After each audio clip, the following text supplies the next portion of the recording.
Hello, beautiful people. Welcome to my channel. My name is Sue on Chat to Sue, a channel where we talk about things that we really need to talk about. Yeah, today's topic is a bit heavy. Let me put a disclaimer out there. It's about bullying. And I feel that we don't talk enough about this as parents. And it's a topic that's kind of like being shoved under the carpet by some parents and the school and the people that needs to really take care of this.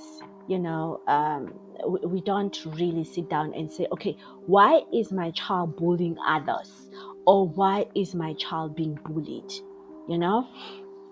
And look, I have dealt with a lot of parents that come to me and say, look, my child is going through this and I don't understand. It's just changed after getting to high school. I really don't understand because the cyberbullying, the WhatsApps and stuff, and they say things over there.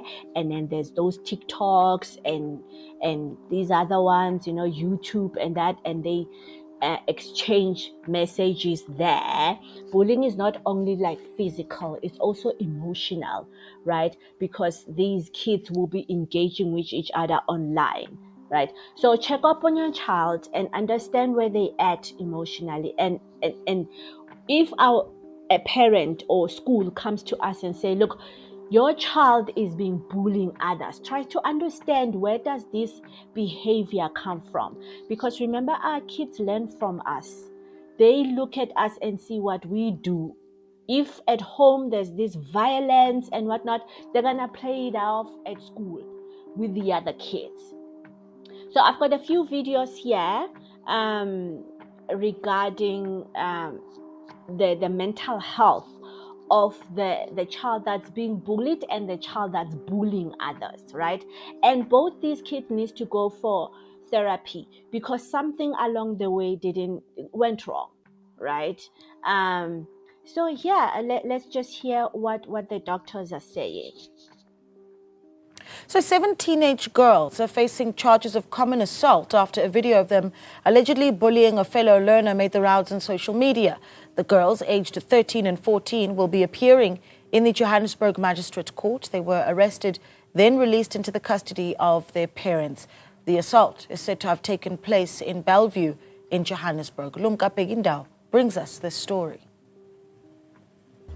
The mother of the victim says her child has made it clear that if the teenage girls who abused her are not taken to prison, she's going to harm herself. This comes after the girls appeared in court on Monday. It's like a dream to me. I used to see this on TV, on radio. I didn't see. Now it's on me. I don't understand. It's like a dream. The child, he said, I don't know. He said if they can't arrest those kids, he's gonna kill herself. The Gauteng Education Department has condemned this act of violence. We have 4 schools that are affected here. We really condemn this, act as the department. We feel that any violence must not be perpetuated in and outside our schools. Whether you are aggrieved or not, there's no need to resort to any violence. The learners have been suspended and the case has been postponed to Wednesday. The schools, all of them, they've interacted with them to say the children are suspended, but just to make them understand that the suspension will then lead into a process of disciplinary, which children will then be taken through that process. For Newsroom Africa on Channel 405, I am Lumka Pegindao in Johannesburg.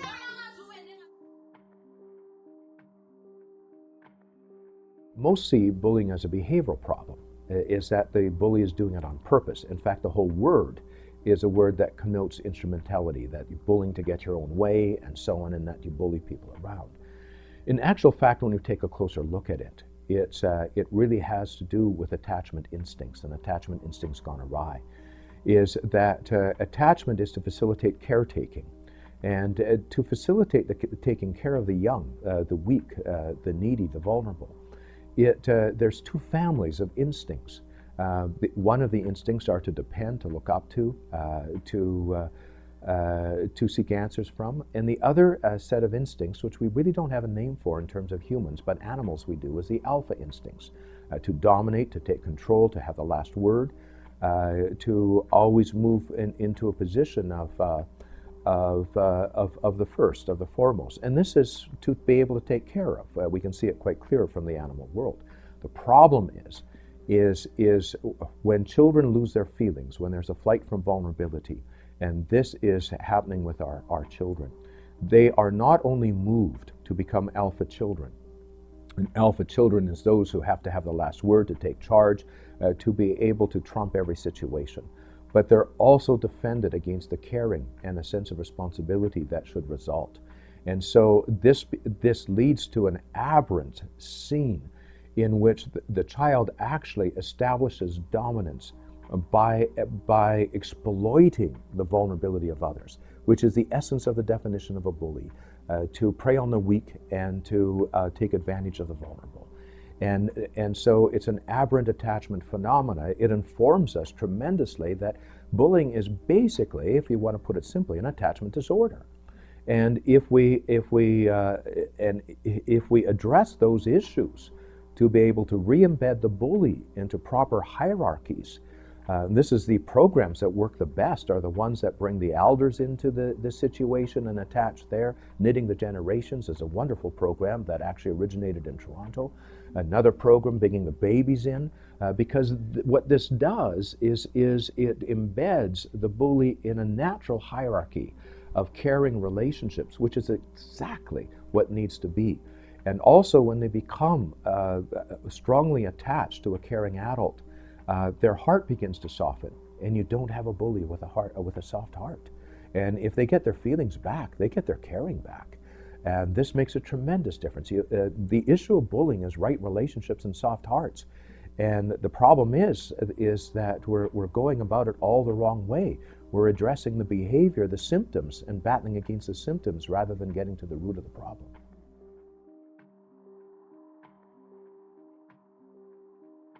The biggest statistic that scares me when I hear about bullying is the suicide rate of someone who is bullied versus someone who is not bullied.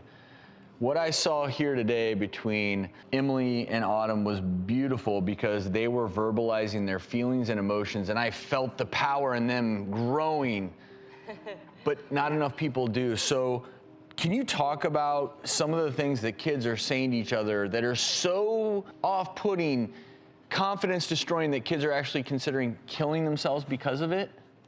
Of course. And I just want to say on that, kids don't actually want to kill themselves, but they don't feel like they have any other way out. They don't see a solution. So things like, you're so ugly, you should kill yourself. You're so stupid, you should kill yourself. You're so fat, you should kill yourself. And I think when one human being tells another human being that they should kill themselves is the worst. Can I ask you, in a situation like this where, yes, we're talking about teenagers, when there is a clear victim and there is a clear perpetrator, what is being done when you have a bully out there who's telling others to kill themselves, making them feel worthless? Are we making progress against the bullies? Yes. Well, I can speak for Champions Against Bullying. We talk a lot about rehabilitating the bully. You can't shame the bully. There are so many horrendous reasons inside that the bully is acting this way that it's so important that you can get into the, get to the core of that and help, actually. And I appreciate you bringing in this balanced perspective, because a lot of our bullies are hurting themselves, as you mentioned, and actually the rates for bullies who also contemplate suicide is almost the same as the ones for victims. I want to ask you about another related issue and a specific type of bullying. There's a study in 2016, Children and Youth Services Review, of 1,300 middle school teenagers. And what startled me was that 43% of them had reported that sometime in the past year, they had been victims of sexual harassment and sexual sorts of bullying. And I just wanted to talk to you about that. You know, that's happening more and more. I believe, Autumn, for you, it happened at age 8 even, that was something that had happened. And it's just astounding to me because I don't think at 8 years old, parents are thinking this is what's plaguing our children. They've educated them on a number of other things, but this is not something that they would have thought of. Yeah, it's nothing that we ever would contemplate that at 8 years old or, you know, and certainly in middle school, that this is going on. And so the conversation, you know, starts actually with the parents. It has to begin at home. It has to be in the schools, because until the adults actually address it and deal with it, the kids will never. It has to start somewhere. And what we're seeing a lot is you have to get the parents involved, you have to get the teachers involved, and the kids have to tell a safe adult. That is number one. It's what Autumn did, you know, and so in several different circumstances. And the child has to find a safe adult to tell and get this adult to do something about it. And I want to focus back on you two as individuals, Emily and Autumn, because you two, to me, are a shining example of how to respond to bullies. And I see you sitting next to your mothers who were tearing up during that tape piece where you're being open and honest. I think we need to celebrate that bullies and being bullied, we have to focus on the family, where it's happening. Emily, you've been such an inspiration to so many people around the world with your beauty blog.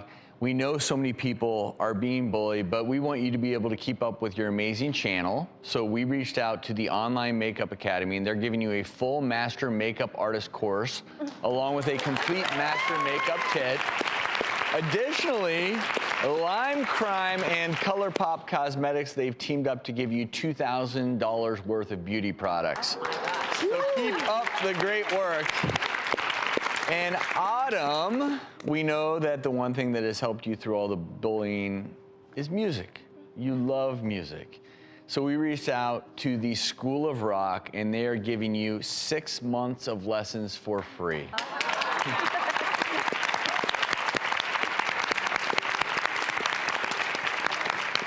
And in addition, Emily and Autumn, we wanted to make sure that if you both could talk to somebody, you would have that support. So Doctor On Demand is providing both of you with counseling, which you can do in your very own home. Thank you. Thank you. Thanks for sharing your stories. And certainly for those of you at home, we'll have more resources on our website, thedoctorstv.com.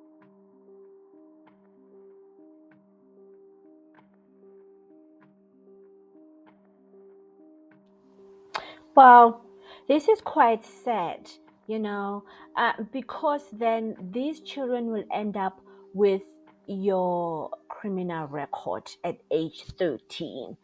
And the explanation of that is quite heavy. Yeah, so I just urge parents to just sit down and have conversations with your kids, you know, and observe their behavior. If it changes, it means something is up, right? Sit down and really have these conversations, because you might be saving your child's life, or you might be recognizing or tapping into the fact that actually my child is a bully, you know, and the school as well will let you know, and introspect on yourself that, okay, where does this behavior come from? Because it might not be physically violent at home, but emotionally damaging. You know, there might be a whole lot of emotional traumas that this child is carrying. And therefore, because they cannot be able to express themselves freely at home, guess where they express themselves? In somebody else's child, you know, in somebody else's child's life, somebody else's child's face, you know, or go online and bully others online, you know. So try to understand that. And yeah, seek help. Mental health, there's a lot of places to go.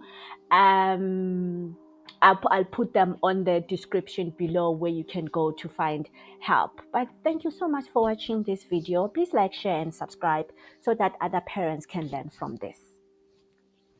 Sending you much love and light. Till we meet again. Bye.